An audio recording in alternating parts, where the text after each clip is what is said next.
फिर से स्वागत और अभिनंदन। पिछले वीडियो में हमने चर्चा किए थे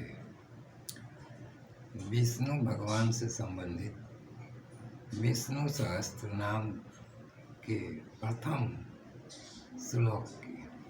उसमें विष्णु भगवान के स्मरण मात्र से सांसारिक बंधनों और जन्म मृत्यु के बंधनों, आवागमन के बंधन से मोक्ष प्राप्ति की हमने चर्चा की और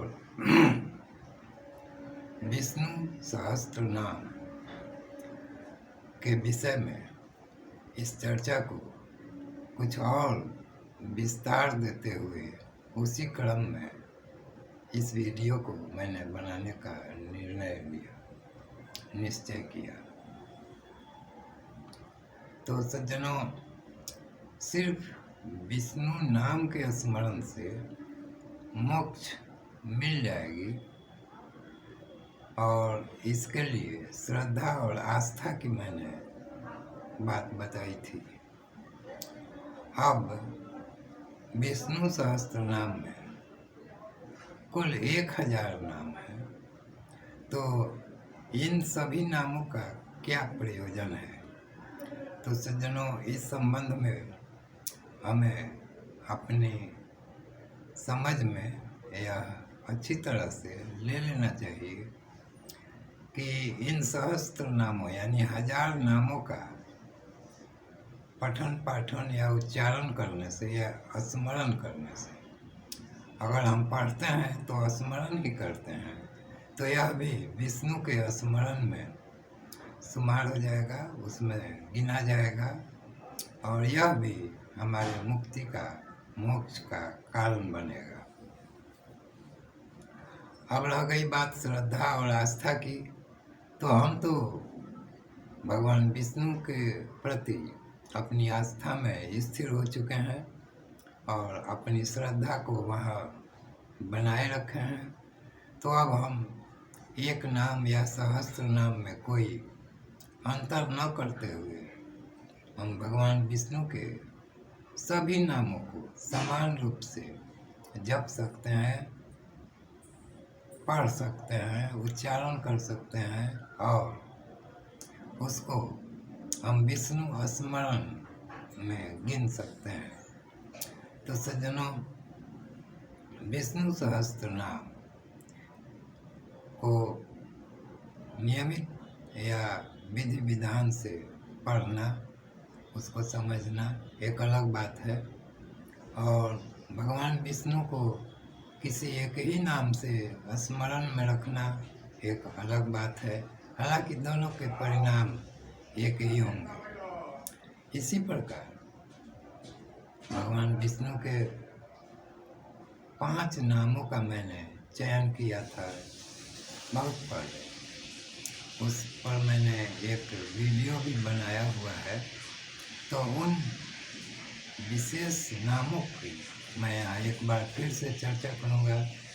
वे नाम हैं नारायण, अनंत, अच्युत, गरुड़ ध्वज, उत्तारण। तो ये मेरे चयनित 5 भगवान विष्णु के मेरे पसंदीदा नाम है। इसका भी हमारे श्रोता जपने, याद रखने या स्मरण करने में प्रयोग कर सकते हैं। इसके अतिरिक्त भगवान विष्णु के नामों की महत्ता को दर्शाते हुए भगवान धन्वंतरी ने रोग निदान के लिए एक, तो सज्जनों, हम चर्चा कर रहे थे भगवान विष्णु के एक मंत्र की, जिसे भगवान धन्वंतरी ने रोग निदान के लिए बताया है।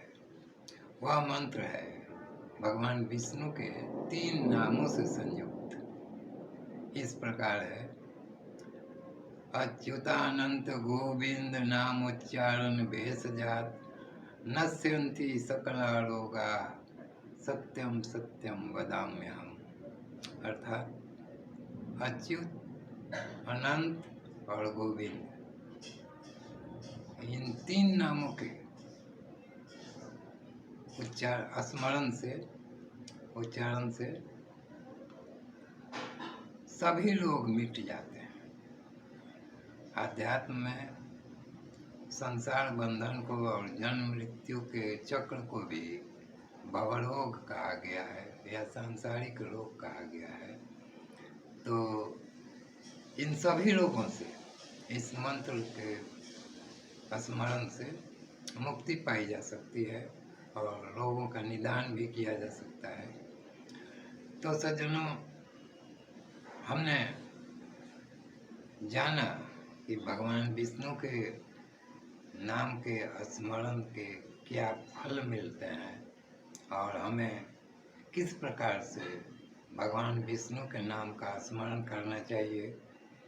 अपनी श्रद्धा और आस्था के अनुरूप किसी एक नाम या भगवान धन्वंतरी के अनुशंसा के अनुरूप 3 नामों का मंत्र अथवा मेरे अपने चयनित 5 नाम अथवा विष्णु सहस्त्र नाम में वर्णित 1000 नाम हम स्मरण कर सकते हैं और अपना परम कल्याण साधन कर सकते हैं। तो धन्यवाद सज्जनों, इस वीडियो को यहीं सीमित करते हैं। फिर मिलेंगे अगले वीडियो में इसी प्रकार किसी धार्मिक, मांत्रिक, आध्यात्मिक या ईश्वर अनुसंधान संबंधी चर्चा विमर्श के साथ।